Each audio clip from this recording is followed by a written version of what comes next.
नया एक पासमानदा तबका निकाला गया है आरएसएस के जरिए। मुसलमानों को रजील और कमीन कह के संबोधित किया है। मुसलमानों में दो कौमें हैं। जान ले और कि सारे फिरके भी इन्हीं लोगों के बनाए हुए हैं। हाँ, वसीम रहीम तो बहुत जोर से देखा तो मैं मोहम्मद अदीब जी पर भड़क जाती। हम कल तरीका आपका बताते कि पूर्व सांसद है मोहम्मद अदीब जी का बयान सामने हुआ पसमानदा समाज का लेकर के। वह बता रहे हैं कि देखो भैया ऐसा पसमानदा समाज का इजाज डाउन है भैया, इस सब आरएसएस वाले करीन है, एक नया तबका निकालीन है। हम लोगों के कौम में बस बखता तीन चीज है, अमीर और गरीब, बस और कुछ नहीं है।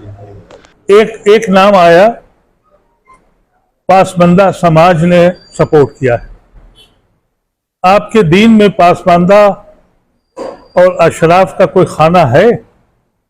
आपके दीन में तकवा है, इबादत है। जो तकवा करता है वही सबसे बड़ा है।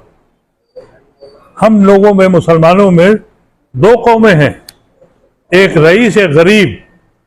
ये नया एक पासमानदा तबका निकाला गया है आरएसएस के जरिए, हमारे मजहब को, हमारे दीन को बांटने के लिए।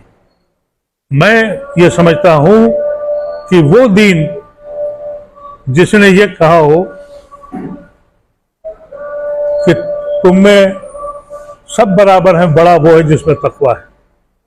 तो ये पासमानदा लफ्ज कहां से आए? एक नई चीज इस्लाह हुई।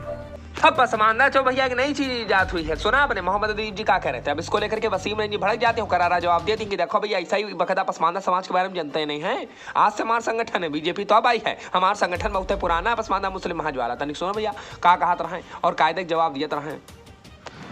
देखिए, वो अदीब साहब जो है पूर्व सांसद हैं और इत्तेफाक से उनका भी ताल्लुक बाराबंकी से ही है। बाराबंकी पलरी गाँव है, वहाँ के रहने वाले हैं।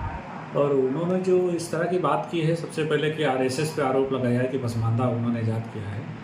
तो भारतीय जनता पार्टी की सरकार तो अभी बनी है, 10 साल हुए हैं, लेकिन हमारा संगठन 98 से चल रहा है। तो 98 में तो भारतीय जनता पार्टी की सरकार भी नहीं थी। लेकिन ये जो, क्योंकि उनका जो ताल्लुक है अदीब साहब का, वो अशराफ मुसलमान है, और ये कोई ना कोई बहाना ऐसा ही लोग करते हैं कि हिस्सेदारी न देना पड़े पसमानदा। उन्होंने कहा कि मुसलमान में बस दो हैं, अमीर और गरीब, लेकिन बीजेपी बांट रही मुसलमानों को। देखिए, बांटने का काम तो अशराफ मुसलमानों ने किया है।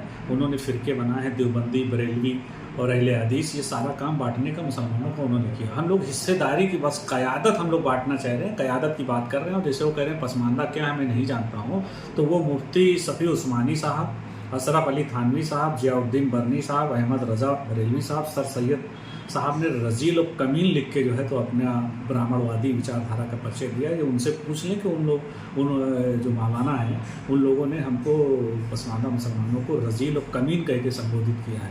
तो ये बेहतर होगा वो उनसे जान लें, और कि सारे फिरके भी इन्हीं लोगों के बनाए हुए हैं। आप देश के लोकप्रिय प्रधानमंत्री अगर पसमानदा मुसलमानों की गरीबी और उनके कमज़ोर समझ कर उनकी आवाज़ उठा रहे हैं, एक उनके बोलने से जो है तो एक अंतर्राष्ट्रीय मुद्दा बन गया है।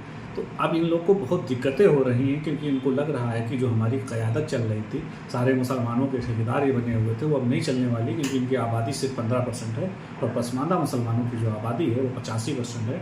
तो 85% वालों को भी हिस्सेदारी चाहिए।